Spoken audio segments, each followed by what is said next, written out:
आज ये फोन आज जुम्मे के लिए क्या पैकेज लेके आया? जुम्मे के लिए कुछ है आपके पास?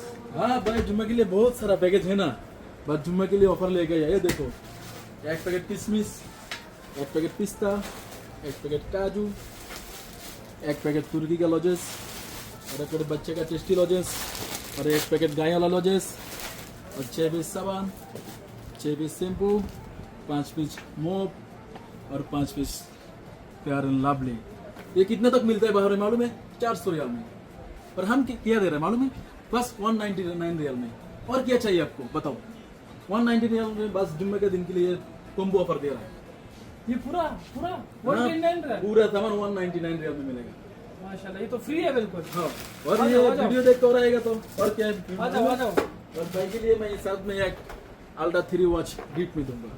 गिफ्ट भी है? गिफ्ट में है। वाह क्या बात है भाई, एक गिफ्ट भी है। हाँ, सही है। और भाई देरी ना करो, जल्दी आ जाओ हमारा दुकान में। हमारा दुकान शिफॉन दुकान बताइए, यमनी मार्केट, जल्दी आ जाओ।